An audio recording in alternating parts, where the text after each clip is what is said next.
Va ora in onda Liberamente, variazioni e scorribande con Giovanni Sallusti.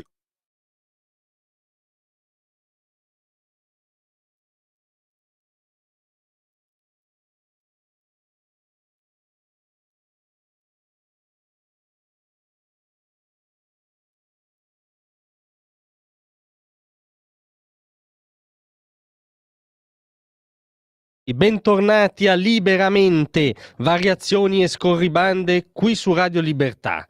Allora la domanda fuori dal politichese è: ma chissà come mai in Europa soffia un vento di destra?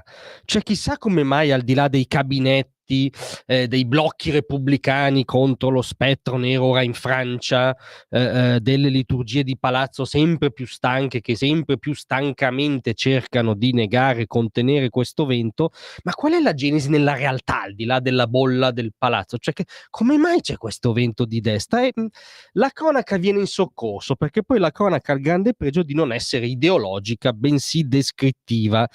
E allora raccontiamo una storia in apparenza minimale, seppur tragica. È la storia che riguarda la tragica morte di Philippos Tsanis, un ventenne di origine greco-polacca, che è stato purtroppo appunto ucciso nel Nord Reno-Westfalia in Germania. I fatti risalgono al 22 giugno, sostanzialmente era un giorno in teoria felice per Philippos, perché partecipava ai festeggiamenti per il diploma della sorella.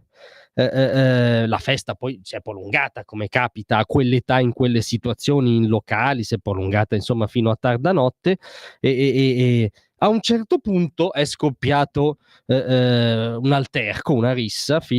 Philippos, scusatemi, e i suoi amici sono stati circondati da un gruppo di circa 20 persone. Diciamo, le cronache dicono musulmane, quindi avranno gli elementi per dirlo. Diciamo che sicuramente tra di essi il più accanito era un diciottenne di origine siriana, arrivato in Germania nel 2016, che è quello che avrebbe sferrato poi i colpi letali, accanendosi su Philippos mentre era già a terra.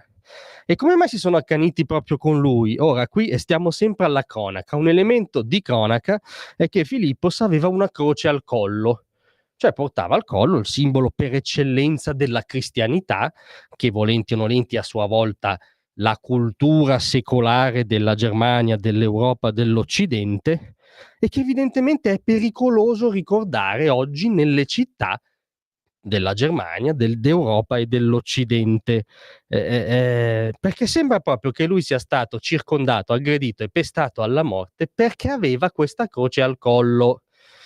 Allora capite che basta, come dire, buttare l'occhio fuori dalle stanze ammuffite per capire come mai soffia un vento di destra con percentuali clamorose. Ora guardiamo la Francia, la Le Pen ha appena incassato quasi il 34%, cioè è difficile immaginare che un terzo dei francesi, che gran parte dei tedeschi, che gli italiani, che continuano a premiare i partiti di destra e di centrodestra in questi anni, siano una banda di estremisti impazziti.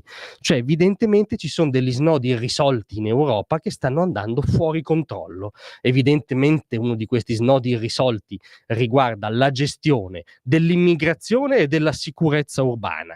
E anche la mancata consapevolezza da parte del lassismo, diciamo genericamente di sinistra, o comunque delle classi dirigenti europee, che non ha visto che i due problemi sono saldati. Cioè che una gestione dell'immigrazione che non contempla anche la sicurezza urbana dei popoli europei è una gestione ideologica fallimentare che si ripercuote contro i popoli europei stessi. Cioè non può essere oggi un problema in una cittadina tedesca girare col crocifisso al collo, perché sennò ti aggrediscono in 20 e muori. Non so se rendo l'idea, cioè siamo assolutamente al punto di non ritorno. Siamo oltre Ulbeck, siamo forse anche oltre la Fallaci, siamo al fatto che questo ventenne è stato pestato a sangue perché aveva un crocifisso al collo. Allora io lo dico ai colleghi, agli analisti col sopracciò, ai liberali schifiltosi che fanno l'esame di liberalismo sempre e solo alla destra: uscite dalle vostre redazioni, dai vostri uffici, alzate la testa dalle vostre tastiere, guardate la realtà in Europa. La realtà in Europa è purtroppo spesso piena di casi come quello di Filippos, e nelle vostre analisi quantomeno tenete conto di questa realtà. Grazie a tutti, a domattina.